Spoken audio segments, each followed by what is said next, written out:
You're 25 years old. Yes, You ma'am. ran 2 years ago, made it to the runoff. Why are you running again? Well, I'm running because I feel like change needs to be enacted. I feel like these power bills need to be made more affordable. I feel like we need to have somebody up there fighting for the people on the Public Service Commission, and I feel like that's me. You would be one voice of three. Do you think you can make a difference? I think I can make it all the difference in the world for the people of Alabama. So let's talk about your background. You're a businessman. Tell us about that. Well, I got interested in business after high school. I started working for Vulcan Materials, and then I was working for State of Alabama and Department of Transportation, but then I decided I wanted to work for myself. So I started an excavation business in the area and works over in the Auburn area also, and I have vending machines in the area as well. And I've been doing that for about 6 years now, and I enjoy every minute of it. Born and raised in Dadeville, Alabama. Yes, ma'am. Right. So we were talking about earlier the power bills we're getting weekly. People are sending in copies of their bills. One lady, $536 last month, $682 this month. Is that sustainable? What can you do to lower these bills? It's not sustainable in a time where we have ridiculous inflation. Everything costs, and I believe what we need to do is we need to look at Florida, we need to look at Georgia. As an example, their profit margin is around 10%. You look at Alabama's, it looks like it's 10% based off the formula, but really it's about 14 to 15% roughly, and that's not sustainable for the citizens of Alabama. One group said a nonprofit, $250 million in excess profits for Alabama Power, even higher than Georgia Power. They're owned by the same company. Southern Company, is that what your numbers show? Mm-hmm. They're extremely high. All right, we've also talked about the rate hearings. Georgia Power has a formal rate hearing. People are sworn in. The books are opened up. Why don't we do that in Alabama? Because honestly, I think the public service commissioners are owned by the power company. If you look at what happened in 2010 when Terry Dunn asked for formal rate hearings, and then you see what happened in 2014. There was millions of dollars spent to get him off the PSC, and it was honestly shameful what they did to him. As a public service commissioner, will you be open to the media, to the public, on these issues? Oh, you'll see me more than you do the governor if I'm elected. You'll be open to interviews? I will be very open. Will there be discussions of the rate hearings with the media? Will there be discussions about any potential rate hikes with the public prior to a vote? There will be open discussions, open meetings. We're going to make sure we're transparent with the public.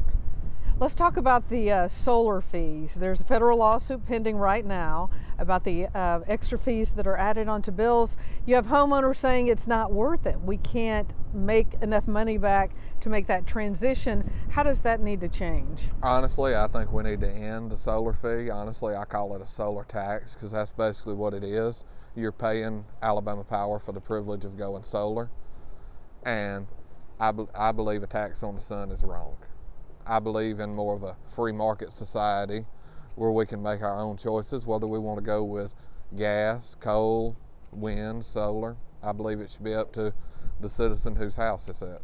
So there's been a lot of national media coverage recently over the past 6 to 8 months about Alabama Power spending money on a Alabama News Media Center, spending money on consulting firms, money towards media groups, allegations that they're trying to influence coverage. Is this something the PSC should be looking into, or is that kind of out of bounds? I think that would be kind of out of bounds for the PSC to look into. The main thing the PSC oversees with Alabama Power is the rates. Gotcha. Integrated resource plan. I had not heard about this until I was doing research. It talks about reliability and affordability with electricity. Should those plans be open to the public? Honestly, I believe everything should be open to the public. And I will tell you something interesting that you probably have not heard, that I heard this from a power company employee, a retired power company employee. They do something every year called PPP, which is a pay performance plan. And in March of every year, they pay out bonuses to all of their company employees. Executives of Alabama Power receiving millions of dollars in bonuses, and just a teller alone received a $9,000 bonus. And if they can afford to pay out these ridiculous bonuses, which are 25 to 50% of their salaries, I mean, honestly, is that what these rate increases are paying for? That's something I'd like to look at. Should there be more competition? I mean, we look at electric companies, gas companies all over the country, and they are pretty much monopolies. You don't really have a choice. How do we get more competition to bring the rates down? Well, as I've said, I don't really know of a way to bring more competition unless that would probably be something the legislator would have to look at. What my goal would be is to lower the rates to make them more affordable for the citizens of Alabama. Coal ash has been a hot topic across the country, not as much in Alabama, although there are these huge ponds. You have the environmental groups talking about how they need to be cleaned up, different methods. Who should pay for that? Well, I applaud what they're doing in Mobile, down in Mobile, Baldwin County area. I applaud what they're doing down there. That should have been done a long time ago, because the first hurricane that hits that just right, that would have been the biggest disaster ever. We focus a lot on Alabama Power because that's where the complaints are coming from ever since we had that cold snap. Anything you'd say about the gas company? Spire Energy is the main one in our viewing area. Do they need to be looked at more closely? Well, when I'm elected, my first plan is to bring in a rates analyst on my staff, and I'm going to have him go over all the rates and get him to see where he thinks we need to be and ask him what we can do different. Anything else you'd like to say to the general public about what's at stake here in this election? Well, honestly, what's at stake? If you vote for me, you know you're going to get somebody that's going to fight for you and fight for your rates. If you vote for Twinkle, you're going to get what you've got the last 12 or 13 years, which is more rate increases.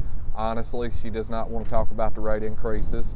She wants to talk about liberals fighting the Biden agenda and being pro-life and being pro-Second Amendment, which I'm conservative, pro-life, pro-Second Amendment, but that's not the issues at the PSC. The issues at the PSC are these high utility rates. It does take a lot of money to run any statewide campaign. We've talked about in your previous election and in this one, hundreds of thousands of dollars is what you're competing against.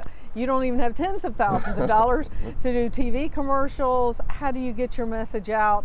You know, just days left now to the campaign. Well, if you look at last election, there was honestly, I feel like, a trend against the PSC because of these rates. I raised a little over $4,000 in the primary and made it into a runoff. And I'm hoping to do that with just $3,500 this time and win the election with it. So let's bring it back to the average person trying to pay these bills. Is there any way to bring them down?